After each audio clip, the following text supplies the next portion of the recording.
You've seen the headlines. Starbucks, Amazon. It feels like everyone is trying to unionize. You might think it's just a few unhappy people, but you would be wrong. What if I told you that you're only seeing the tiny tip of a massive iceberg? That this is the beginning of one of the biggest, hidden transformations our economy has ever seen? Ideas that were considered crazy just 10 years ago are suddenly becoming normal. You didn't vote for this, but your world is getting more socialist every single day. This isn't being decided by one vote in Washington, D.C. It's happening in your coffee shop, on your power bill, and in the minds of an entire generation. Today, we are pulling back the curtain on the 3 secret fronts where this economic revolution is already happening. Why now? To understand what's going on, you need to know one simple thing. For millions of young people, the system is broken. They feel like they're playing a game that was rigged from the very beginning. I mean, think about it. Millennials and Gen Z saw the 2008 financial crisis completely wreck their parents. Then they were handed a world with garbage wages, insane student debt, and housing prices that have gone to the moon. The classic American dream of work hard, get an education, build a great life, now feels like a total scam. The numbers are just crazy. Polls show young people are done with capitalism as we know it. A 2022 Pew Research Center survey found that for adults under 30, positive views of socialism are almost as common as positive views of capitalism. And when one poll asked young voters to rate the economy, almost nobody said it was excellent. When a system feels like it's failing, people don't just sit there.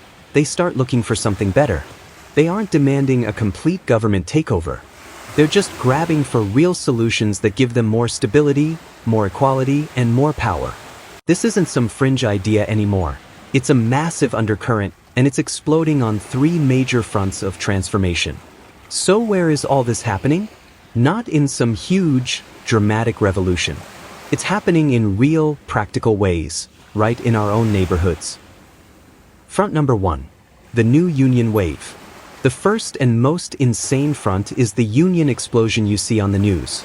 But forget your grandpa's old-school unions. This is a totally new wave, led by young, social media-savvy workers in places we all go to every day. I'm talking about Starbucks baristas who have already voted to unionize at over 600 stores as of August 2025. We're talking about the Amazon warehouse on Staten Island that did the impossible and became the first and only unionized Amazon facility in the country. That union is even teaming up with the super powerful Teamsters to get more leverage. And here's the wildest part. Even though the number of union members in the US is near a record low at just 9.9%, public approval for unions is at a 60-year high. A 2024 Gallup poll found that 70% of Americans are pro-union. This isn't just about getting a tiny raise. They are demanding better safety, fair schedules, and an actual voice in their companies. They are challenging the entire idea that companies should get record profits while workers get left behind. This is step 1. Step 2 is even crazier. Front number 2. The return of public ownership. This brings us to the second, much quieter front. Things we all need are being taken back by the public. This isn't some scary government seizure. It's a simple fix for when private companies completely fail. For decades, we were told that selling public services to private companies would make everything cheaper and better. Spoiler, it didn't. For tons of people, it just meant insane prices, terrible infrastructure, and nobody to hold accountable. So now, a massive counter-movement is blowing up. Cities are taking back control. All over the country, they are literally buying out private water companies to make sure water is clean and affordable. They're building public internet networks because private companies wouldn't. And they're looking at public power to get us to clean energy faster and stop our electricity bills from going ballistic. But it's not just utilities. The idea is getting bigger. To fight food deserts and insane grocery prices, people are now seriously proposing publicly owned grocery stores. Chicago started looking into it in 2023, and that idea put the concept on the map for every major city in America. The logic is simple. If the market can't provide something as basic as food, then the public should provide it for themselves. This is about reclaiming the idea that things like water, power, and food are just too important to be left to corporate profits. Front number 3, the quiet expansion of the social safety net. The third front is the most subtle, but it impacts literally everyone. It's the slow and steady expansion of the social safety net to protect people from the absolute worst parts of the market. For a lot of young people, socialism isn't some scary word. It just means real policies you see in other countries: universal healthcare, affordable housing, and paid family leave. It's less about ideology and more about not going bankrupt because you got sick or losing your home because you lost your job. The pandemic put this on hyperdrive. Emergency programs like extra unemployment money and eviction bans gave millions of people a taste of what a real safety net feels like, and now they expect it. You can see this battle everywhere. Cities are experimenting with giving people a guaranteed basic income, literally just giving them money with no strings attached to fight poverty. While a lot of the pandemic programs are ending, new ones are still popping up, like a Boston program started in August 2025 for homeless youth. Of course, this is a war zone. Political plans like Project 2025 want to gut social programs like Medicaid and SNAP with insane new rules that would make it almost impossible for people to get help.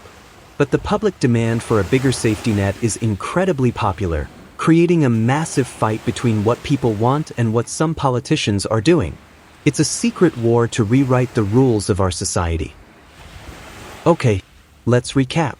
A massive union wave is giving workers insane power. A public ownership movement is taking back our most essential services. And a huge push for social programs is building a stronger safety net for all of us. None of these things alone is socialism from a textbook. But all of them together are a powerful, real shift in that direction. This isn't a revolution being ordered from the top. It's a grassroots movement erupting from thousands of places at once. From picket lines, city halls, and neighborhood groups. It's being driven by an entire generation that feels like today's capitalism is completely failing them. They care less about labels and more about real solutions that give them a better life. They are rejecting a system they see as rigged and totally deaf to their needs. But here's the truth: all these movements alone can't break down the system. It's the power of the people, united through political organization, that can save us all.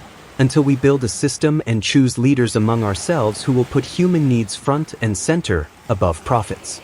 And that's the most insane part. While the word socialism still makes people argue, the actual policies are gaining so much momentum it's undeniable. This shift is happening whether you agree with it or not. It's changing our economy, our towns, and our lives in ways we're just starting to understand. The debate is no longer about if these ideas are coming back. It's about what we do now that they're here. Remember, organize, resist, be unbreakable.